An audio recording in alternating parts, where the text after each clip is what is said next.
It's been a while since I've done a cheap Nitro on my channel, so I think it's time we take a look at another one. These days, Nitro is kind of controversial. Electric RC has come so far that Nitro is now second best.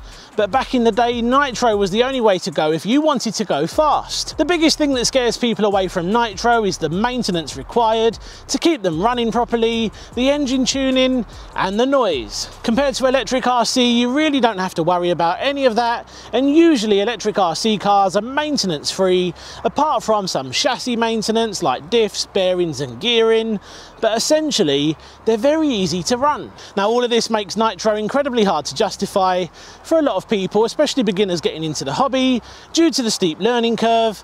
But once you learn that Nitro is in fact fairly easy to run, once you've covered some of the basics and you're willing to invest some time and effort, it can be very, very rewarding.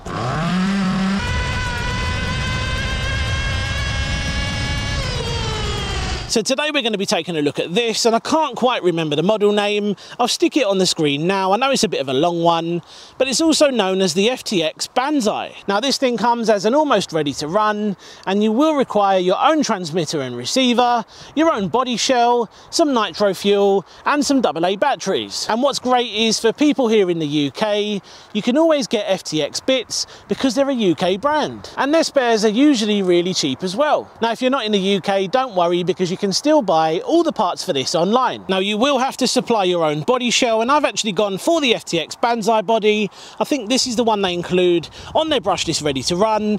I really like the colours and I think it looks really cool, and it comes pre-painted with the rear wing fitted as well, and at £18 that's really cheap.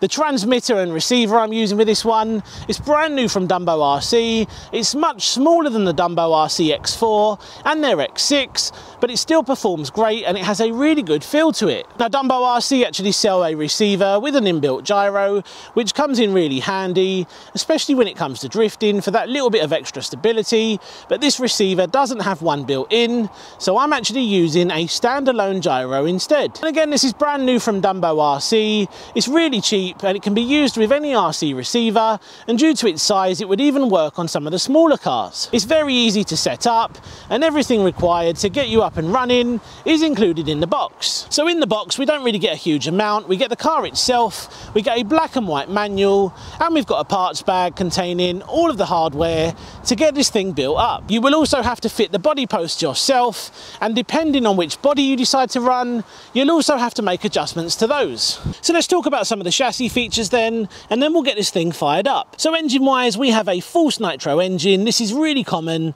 on a lot of cheap RC cars. We've got a decent sized fuel tank, we've got plastic shock towers front and rear, got a nice foam bumper, metal adjustable oil filled shocks, metal centre drive shafts, metal CVDs at the front, dog bones on the rear. We've got a metal chassis, a decent sized receiver box. Here we have our plastic geared throttle and brake servo and our steering servo. Now these things are one of the first upgrades I made on the truck version of this car. Now you can make some adjustments to this car as well. We've got adjustable camber and toe, adjustable camber on the rear, and this one comes with proper on-road tyres which do feel really nice, and that should give us a decent amount of grip. So that's pretty much it. If you want to check out the full spec, I will leave a link down below. Now I'm super excited to see this thing in action, but before we do anything we need to break in the engine. Now I've already done a full tank on idle. I'm just about to go up to quarter throttle. Now people have many different methods of doing this.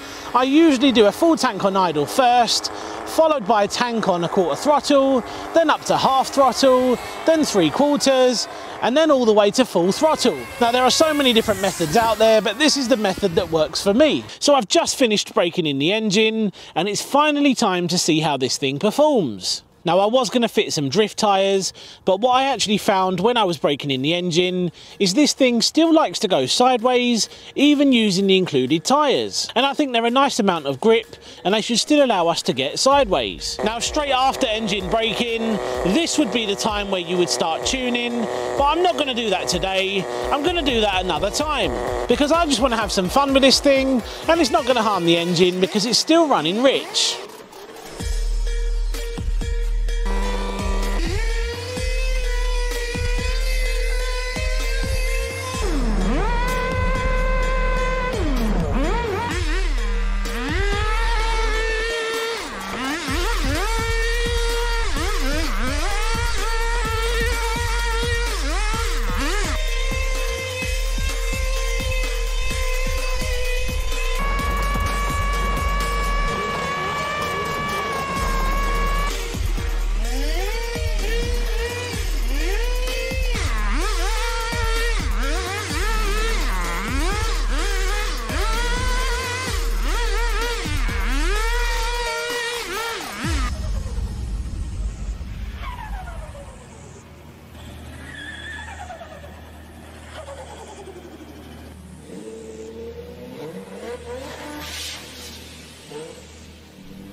So there we go then guys, that was the cheap 1/10 scale VRX Racing drift car. Now if you're looking to get into Nitro, please don't be afraid.